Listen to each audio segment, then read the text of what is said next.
Hi guys, welcome back to Asilda Vlogs, and today I would like to share some things that I've learned, some exciting and some stressful things of running an e-commerce store. And so my topic for today, let me check in my journal, what was my clever title for this video.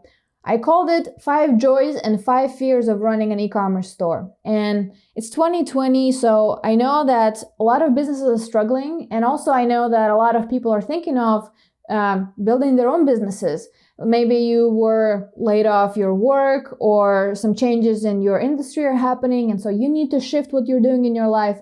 And so a lot of people are jumping into entrepreneurship and Shopify stores. And personally, I'm getting all these ads on Instagram of all these people telling us all these smart tools and automation and workflows, and do this and you will be as great as I am with my $1 million, online business.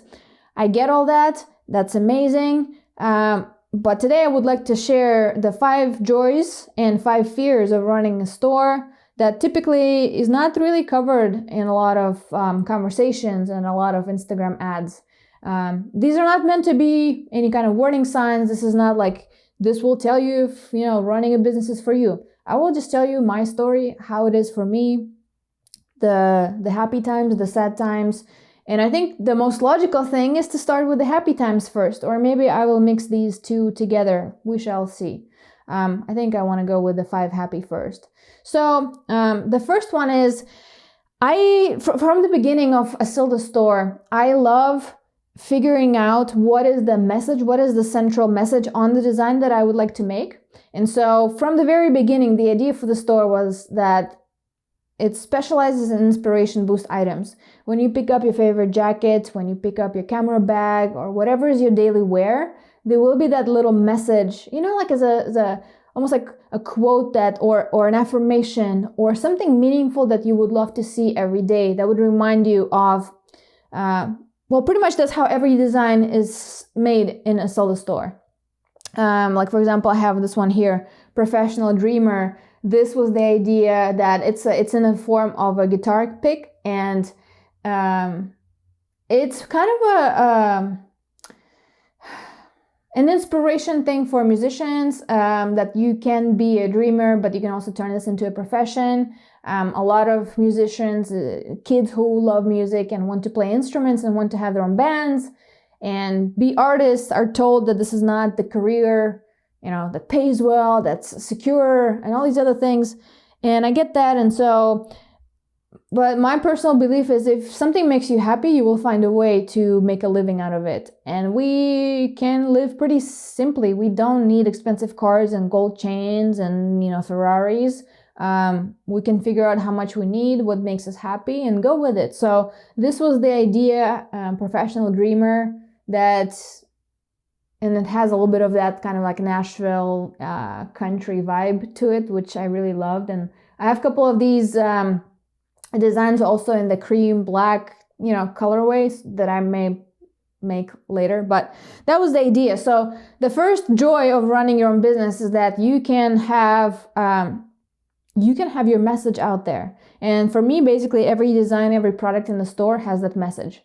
That I would love the world to see. Like one of my favorite ones is Out to Live. Let's see if I have them here around me. No, I don't. But it's a circular design with mountains, and over it in glowing threads it says Out to Live. And the idea was that it's very similar to how you would leave a post-it on a fridge, out to, with kids to the movies or out somewhere. And so the idea was that you're out to live and you're going outdoors and really investing time in your own personal happiness and being in nature and being in the elements, things like that. So first thing, that's the biggest joy, is getting your message out there. That has been just absolutely tremendous. Some days are less creative for me, and it's harder to come up with new designs and new messages that are meaningful and not just some fast fashion type, here's a strawberry patch or here's a banana patch, things like that. There are some amazing banana patches out there, but for me, everything starts with a message that I would love to have as like an inspiration boost thing on your jacket, bag, anywhere you want to wear it. So that is first. So I love seeing those come to life. So that's joy number 1. Joy number 2 is learning and testing. So there was nothing on Amazon selling. There was nothing on email marketing. There was nothing on social media, nothing on product design or production or inventory management that I had any previous experience with, so to speak, to a proper degree. Pretty much everything there was about the store and building the store has been learning, listening to podcasts, reading articles, watching YouTube videos, learning from smart people, reading books, and trying and testing. And that is something that I really love. And I think that's the path forward as we come out of this 2020, is this relentless iteration, relentless testing. If you don't test, you don't know how something works. And I love running these experiments in my life, whether it's testing a different morning routine or a tool I'm using or a productivity hack, things like that. So learning and testing has been one of the greatest joys for me. And I think it's also one of the things that a lot more people should be trying. I think a lot of people are in their own heads and they have this fear narrative of what if. Well, yes, let's play this out. Let's see what if. If you fail, you fail. You learned something. That's fine. If you send an email to somebody you really want to work for and they don't respond, that's okay. Nothing wrong. All you got is you did not get a response. You try again. I was seeing this... the story on YouTube. Tim Ferriss mentioned in one of his notes in his journal that Mad Men, the super popular TV show on AMC, was turned down 66 times. That is insane. That was so popular a couple years back. I mean, it's such a legendary kind of like the timepiece of its own, like a timestamp for an era of advertising. It's phenomenal. I loved watching it. I met one of my main mentors because of that TV show. So, learning and testing, relentless iteration, trying different things, learning different things, that has been humongous for me. So that's an insane joy. That's joy number 2 on my list. My evening mate is here to help me. You have hot water, not boiling hot, but hot. And then you have a gourd. Mine is a wooden gourd with bombisha. And I have my... I think this is Cruz de Malta mate.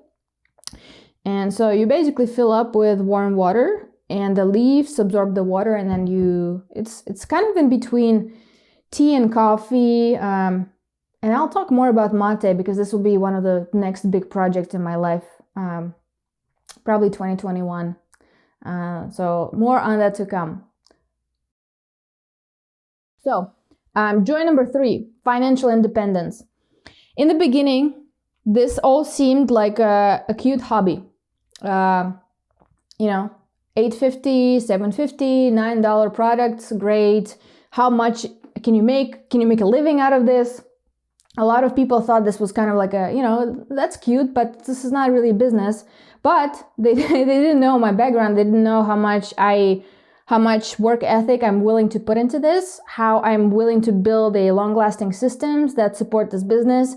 And even today, if I'm not sending a social media post or an email, the orders are still coming in daily. So there's some fundamentals that were done right that keep bringing more and more orders over time. And one of those fundamentals has been the designs and the product quality and packaging and just thoughtfulness throughout the whole experience that was engineered into from the beginning. So that has been huge.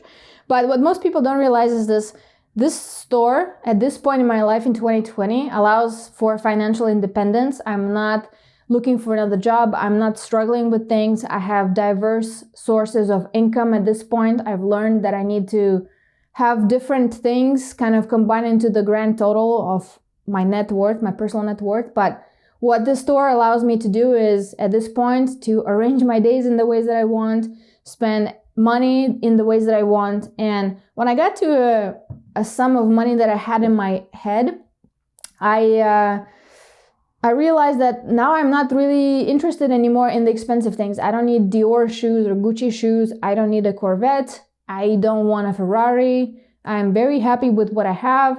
I actually became a lot more mindful about my budget, what I spend monthly. I'm okay to spend money that I've earned, with my blood, sweat, and tears, so to speak. So that's totally fine, but I'm not really going after these kind of show off. Well, I would call, this is not for everybody, but I would call them show off things. a car is a car. It's meant to be a transport from one place to another. Can you do this in another way? Can you do this in an eco-friendly way? Can you do this on a bicycle? Like, it's a lot of these things are utilities. Your home's a utility. I think roughly 80% of home space we never use, and we only kind of follow the same, we sit at our office desk, we have a living room and TV, and we have our bed. And the rest is just like not really used space. Don't quote me on this. I need to look up some numbers for this, but I think roughly 80% of space in homes is not utilized on a regular basis. So financial dependence is joy number 3 on my running your e-commerce business list.